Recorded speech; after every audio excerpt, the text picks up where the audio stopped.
It was found lying on the floor next to the victim. I see. The court accepted into evidence. Statue added to the court record. Anyways, we got that as evidence. Let's read it. Oh, I can't read it. I can go back here then. A statue in the shape of the thinker. It's rather heavy. Alright. Looks like a normal statue, but we're gonna find a few things about this statue, or so-called statue, in a little bit. Right. Be sure to pay attention to any evidence added during the trial. That evidence is the only ammunition you have in court. And yeah, that is very true. You use them all. Touch the court record button to check the court record frequently. Alright. Mr. Payne, the prosecution may call its first witness. Prosecution calls the defendant Mr. Butts to the stand. Chief, what do I do now? Pay attention. You don't want to miss any information that might help your client's case. You'll get your chance to respond to the prosecution later, so be ready.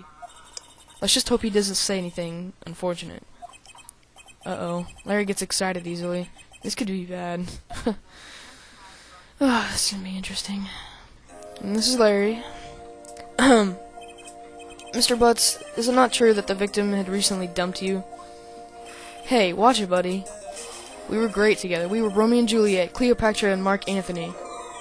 Didn't they all die? I wasn't dumb, she just wasn't taking my phone calls or seeing me, ever. What's it to you anyway? Mr. Butts, what you describe is generally what we mean by dumped. What the hell? In fact, she had completely abandoned you and was seeing other men.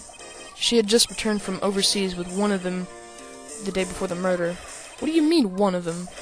Lies, all of it lies. I don't believe a word of it. Your Honor, the victim's passport, according to this, she was in Paris until the day before she died. Oh, God. Passport occurred, yeah. Yeah. Indeed, she appears to have returned the day before the murder. Dude, no way. The victim was a model, but did not have a large income. It appears that she had several sugar daddies. Daddies? Sugar? Yes, older men who gave her money and gifts. She took their money and used it to support her lifestyle. Dude! We can clearly see what kind of woman this Miss Stone was.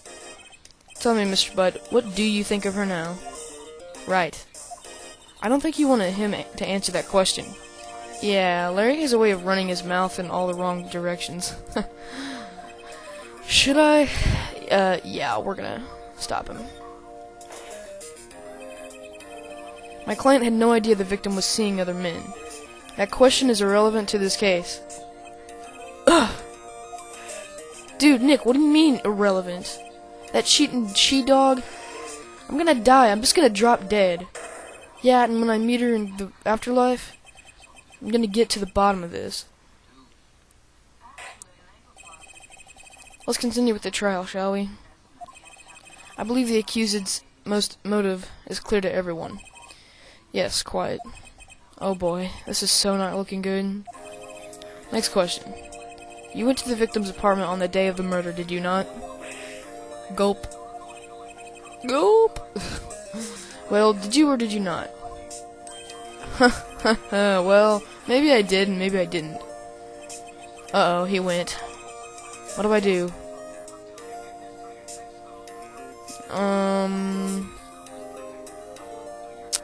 Let's see. I'm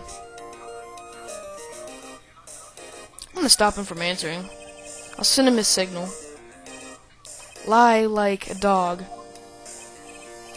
Well, it's like this. I don't remember. You don't remember? Well, then we'll just have to remind you. I got a bad feeling about this.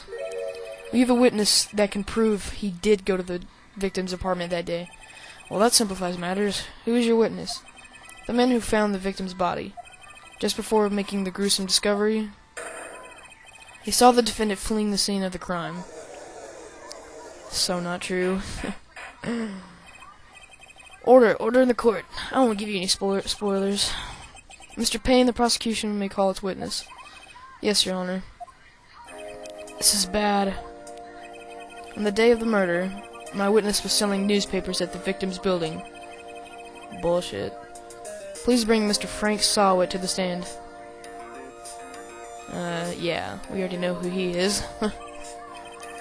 Mr. Sawit, you sell newspaper subscriptions, is this correct? Alright, if you were paying attention in the beginning, we already saw this person. The question is, where? It's kinda obvious, though. Oh yes, newspapers, yes. Mr. Sawit, you may proceed with your testimony. Please tell the court what you saw on the day of the murder. Alright, this is testimony time. And it obviously tells you, and this is when you can go over what he says and press it and present evidence. This is kinda easy, though. I was going door to door selling subscriptions when I saw a man fleeing an apartment. I thought he must be in a hurry because he left the door half open behind him. Thinking it strange, I looked inside the apartment. Then I saw her lying there, a woman, not moving, dead. I quailed in fright and found myself unable to go inside. I thought to call the police immediately. However, the phone in her apartment wasn't working. I went to a nearby park and found a public phone. So many things are wrong with what he just said. I remember the time exactly. It was 1 p.m. Let's check the autopsy report. The autopsy report said she died June 31st, 4 p.m., between 4 p.m. and 5 p.m. So he's lying. We already know the cause of death. He's lying. The man who ran was, without a doubt, the defendant sitting right over there. Alright, so this is right here. Larry, why didn't you tell the truth? I can't defend you against a testimony like that. Incidentally, why wasn't the phone in the victim's apartment working? Your Honor, at the time of the murder, there was a blackout in the building. Aren't phones supposed to work during a blackout? Yes, Your Honor.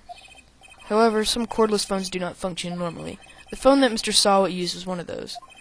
Your Honor, I have a record of the blackout for your pursual. He said it was at 1 p.m., and he called the police. Correct?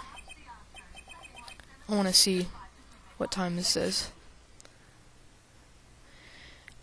Electricity to Miss Stone's building was out from noon to 6 p.m. on the day of the crime. Alright, so he's not lying there, but we'll catch him on that later. Now, Mr. Wright? Yes, yes, Your Honor. You may begin with your cross-examination. Okay, this is where we get to go back and press what he said. And kind of weed things out. Cross-examination, Your Honor? Alright, right, this is it. The real deal. What exactly am I supposed to do? Why, you expose the lies in the testimony the witness just gave. Lies? What? He was lying? Facepalm. Your client is innocent, right? Then that witness must have lied in his testimony. Or is your client really guilty? How do I prove he's not? You hold the key. It's in the evidence. Compare the witness's testimony to the evidence at hand. Remember, Phoenix is a beginner, so later on this won't happen. He thinks all hope is up, but we haven't even begun, trust me. There's bound to be a contradiction in there. First, find contradictions between the court record and the witness's testimony. Then, once you've found the contradicting evidence, present it and rub it in the witness's face. Okay. Touch the court record button and point out contradictions in the testimony. Alright, here we go, the fun part. Cross-examination, witness's account. You can go back and you can go forward and you can repeat everything he says. There's no limited time you can do this, but the thing is, if you can only present evidence. I believe it's 6 times or 5 times. You can only present evidence. Oh wait, no, that's not right. If the evidence doesn't apply to what they're talking about, there's a strike against you and you lose. You'll see there's these exclamation marks at the top, and you have 6 of them, I believe. And if the evidence doesn't matter, or doesn't really apply to anything, then that's a strike. Anyways, moving on. I was going door to door selling subscriptions when I saw a man fleeing an apartment. Let's press that. Isn't a man leaving an apartment a common sight? Yeah. I find it odd you would take notice of him. I don't know. He just seemed strange to me, that's all. Like he was mad and yet frightened at the same time. Just like a criminal fleeing the scene of a crime. The defense requests that the witness refrain from conjecture. Of course, what the witness means is that the man he saw looked suspicious. So what happened next? This guy looks like a freak. Anyways, we have 5. Yeah, we have 5. Up here. I thought he must be in a hurry because he left the door half open behind him. Press that. Half open, you say? Yes, the door was open halfway.